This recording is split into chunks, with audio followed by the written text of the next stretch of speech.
तो दोस्तों आज की स्टोरी है मुझे ठंडी नहीं लगती है मैडम जी। रूबी बहुत जल्दी में थी। भैया कॉलोनी तक चलोगी क्या?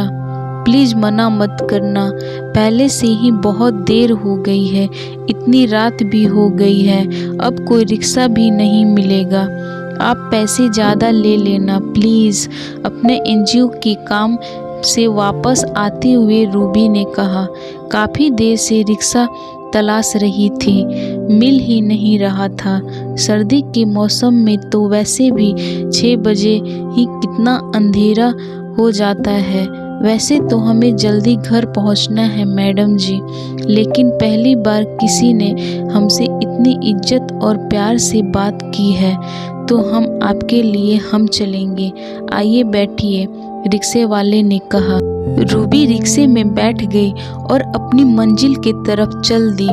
बहुत ठंडी हवा चल रही थी और रूबी को गर्म इनर जैकेट और साल में भी ठंडी लग रही थी। रूबी सिकुड़कर बैठी हुई थी और रिक्शे वाले को देख रही थी। पतला सा स्वेटर और फटा हुआ मफलर पहनकर जल्दी जल्दी रिक्शा चलाए जा रहा था। साथ ही एक थैला था उसके पास, जिसे बार बार संभाल रहा था।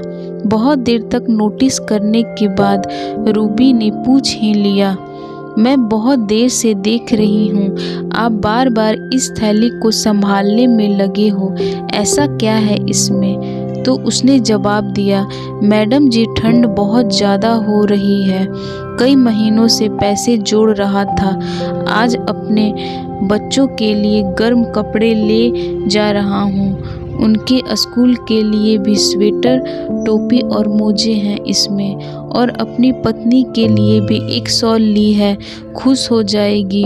पिछले साल भी कह कर ही रह गई थी बेचारी, इतना पैसा जोड़ ही नहीं पाया था, बहुत खुश हो रहा था वो, होता भी कैसे नहीं। आज घर में खुशियाँ भरकर जो ले जा रहा था उस छोटे से थैली में। रूबी ने फिर पूछा, अपने लिए कुछ नहीं लिया आपने? आपको भी तो ठंडी लगती होगी, कितना हवा चल रही है, देखो कितना पतला सा स्वेटर पहन रखा है आपने। तो उसने मुस्कुराकर जवाब दिया, नहीं मुझे ठंडी नहीं लगती मैडम जी, मुझे तो आदत हो गई है इन हवाओं की और इन सर्द मौसम की। उसकी ये बात सुनकर रूबी सोचने लगी, सच में एक आदमी चाहे अमीर हो या गरीब, सबसे पहले अपने परिवार के बारे में सोचते हैं, अपने बारे में नहीं।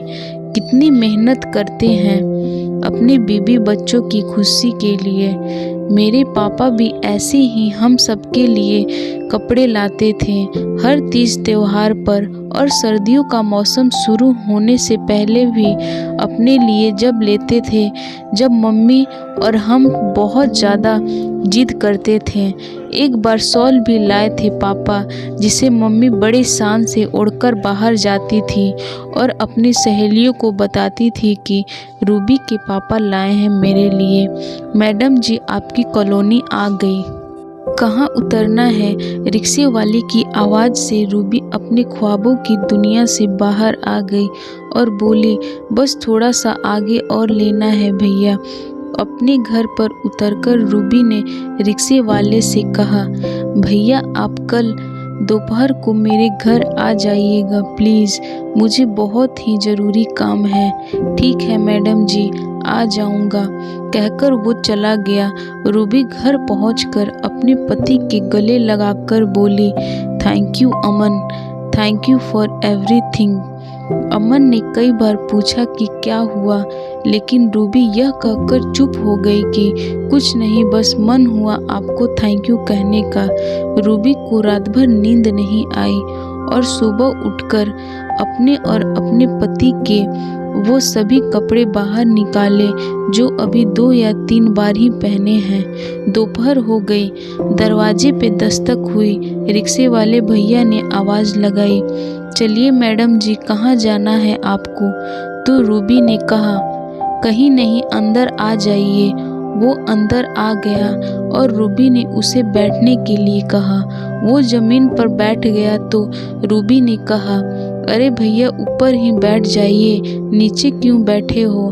बड़ी मुश्किल से वो सहमा सोफे पे बैठा।